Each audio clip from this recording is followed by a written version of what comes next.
Shalom, selamat pagi anak-anak. Bagaimana kabar kalian? Nah, hari ini kita akan kembali belajar pelajaran agama Kristen, pelajaran ke-13 ya. Apakah kalian sudah siap?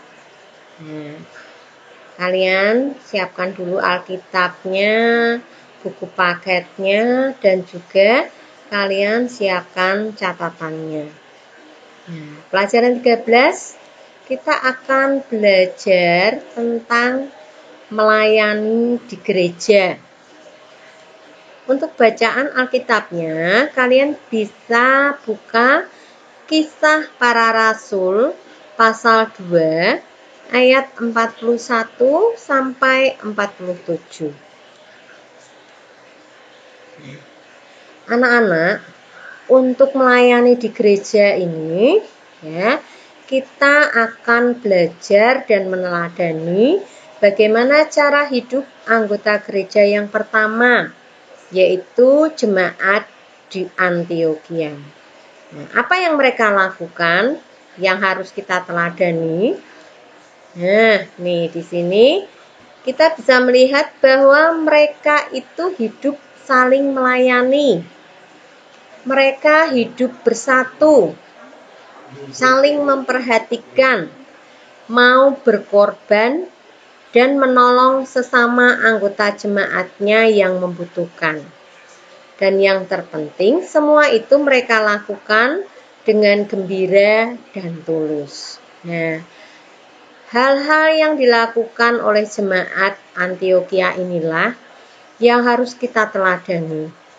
Bagaimana mereka saling melayani, bersatu, memperhatikan, berkorban. Kita akan bersama-sama melihat arti melayani di gereja. Ya. Melayani di gereja berarti melayani semua orang yang percaya kepada Kristus. Gereja bukan hanya diartikan sebuah gedung atau tempat ya. Kalau kita seringkali melihat gereja itu bangunannya ya, gedungnya. Padahal gereja itu juga dapat diartikan seluruh orang yang percaya kepada Yesus Kristus. Setiap pengikut Kristus, laki-laki maupun perempuan, anak-anak maupun orang dewasa tanpa terkecuali, haruslah ikut ambil bagian melayani di gereja. Mengapa? Kristus telah melayani kita. Karena itu, setiap orang juga dipanggil untuk melayani Dia. Kalian bisa lihat dalam 1 Petrus 4 ayat 10. Kita dinasehati, layanilah seorang akan yang lain. Nah, artinya ini adalah tugas bagi kita setiap orang Kristen untuk saling melayani. Ada banyak cara yang dapat dilakukan untuk melayani di gereja. Nah, jemaat Antiokhia itu sudah memberi contoh bagaimana melayani sesama anggota jemaat di gereja. Ya, seperti di awal tadi ini sudah sebutkan ya, mereka saling menolong. Bahkan mereka menjual harta benda untuk dibagi-bagikan kepada anggota jemaat yang memerlukan. Mereka tekun beribadah dan sehati berkumpul memuji Allah. Mereka saling memperhatikan dengan mengunjungi rumah sesama anggota jemaat.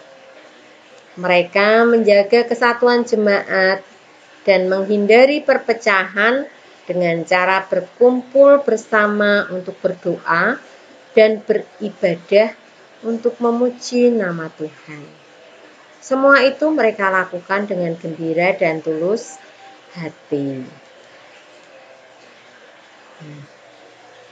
Di gereja ada banyak contoh bagaimana orang melayani ya. untuk melayani di gereja. Nah, ini ada banyak yang bisa dilakukan. Misalnya melayani dengan menjadi guru sekolah minggu. Kemudian pendeta yang melayani dengan berkhotbah. Ada juga penatua, sintua atau diaken, syamas yang melayani dengan cara melakukan perkunjungan ke jemaat yang sakit. Untuk anak pemuda dan remaja, melayani dengan mengumpulkan uang jajan mereka untuk membantu orang yang tidak mampu membeli buku pelajaran. Atau melayani dengan cara mempersembahkan talenta yang dimiliki, misalnya melayani dengan cara menjadi pemain musik di gereja. Kemudian mempersembahkan persembahan pujian melalui menyanyi solo. Solo itu sendiri ya, duet itu berdua. Kemudian trio itu bertiga, kuartet itu berempat, atau kelompok vokal, atau ikut bergabung dalam paduan suara, atau bisa juga sebagai pemandu lagu di gereja yang mungkin sering kita kenal dengan nama singer ya, memandu lagu di gereja. Bentuk pelayanan lainnya yang sering dilakukan di gereja. Nah, ada beberapa contohnya di sini ya. Ikut ambil bagian dalam suatu kepanitiaan dan tidak menolak ketika dipilih sebagai anggota panitia. Misalnya ada acara Natal ya, pasti akan dibentuk panitia ini. Nah, kalian bisa ikut ambil bagian di dalamnya. Kemudian contoh yang lain, ibu-ibu melayani dengan cara membagikan makanan atau kue yang mereka bawa dari rumah untuk dibagikan kepada sesama anggota jemaat sesudah ibadah di gereja. Atau dengan membawa kembang hidup untuk diletakkan di mimbar pada kebaktian minggu ya. Setiap minggu bergiliran ya, ada yang membawa bunga hidup ya untuk diletakkan di mimbar. Bisa juga dengan menyumbangkan dana atau bahan material untuk perbaikan gedung gereja. Di beberapa gereja-gereja yang masih terpelosok ya, biasanya untuk membangun gereja, untuk mengumpulkan uang mereka masih kesulitan karena sebagian dari mereka adalah masyarakat ekonomi menengah ke bawah. Tetapi mereka tetap bisa membangun gereja dengan cara mereka memberikan bantuannya bentuk material. Apa yang mereka punya, misalnya di rumah punya batu bata, ya mereka akan membawa ya untuk memperbaiki gedung gereja. Atau ada yang membawa kayu ya, atau yang lain.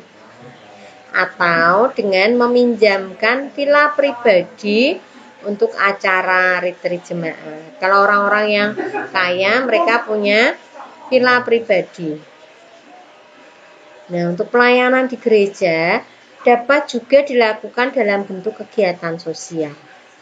Misalnya, aksi donor darah, aksi pengobatan gratis yang dilayani oleh anggota jemaat yang berprofesi sebagai dokter atau perawat, aksi gotong royong membersihkan gereja dan halaman gereja, dan kegiatan sosial lainnya yang ditujukan untuk saling membantu di antara sesama anggota jemaat.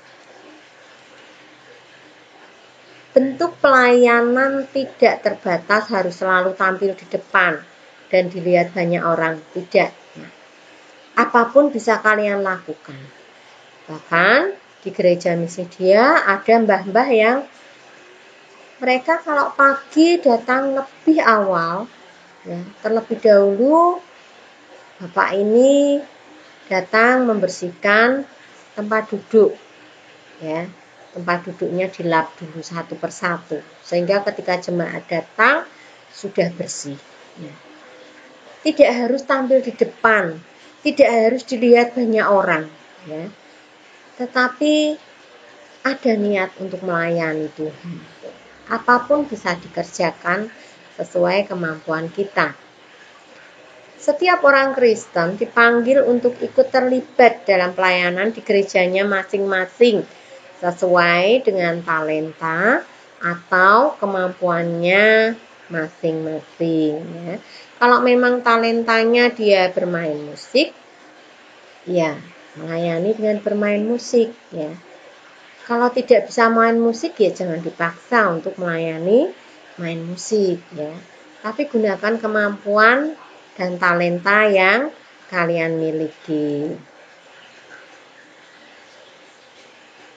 Talenta maupun keahlian dan keterampilan yang sudah Tuhan berikan haruslah digunakan dan dipersembahkan untuk melayani Tuhan, dan jangan disimpan untuk diri sendiri, ya.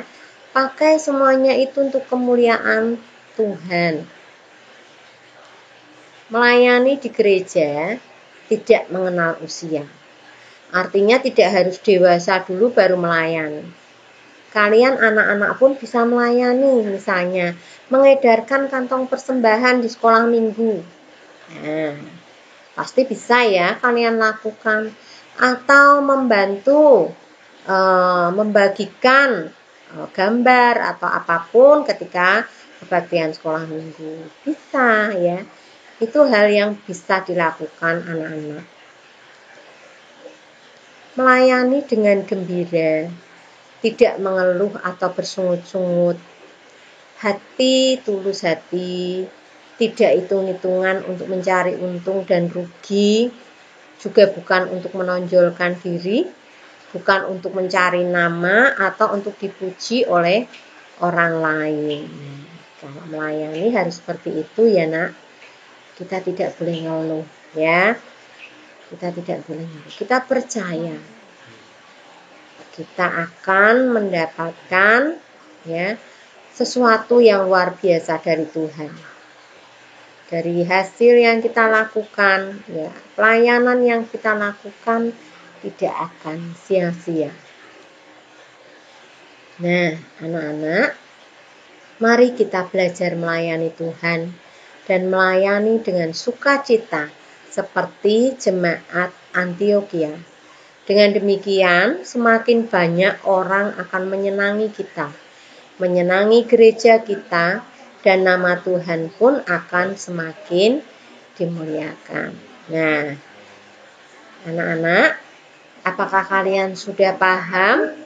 Kalau di antara kalian ada yang belum paham dari apa yang mesti dia sampaikan, kalian boleh bertanya melalui WA Group. Nah, oke anak-anak, Miss Lydia akan lanjutkan melalui WA Group. Miss tunggu di WA Group ya. Tuhan Yesus memberkati.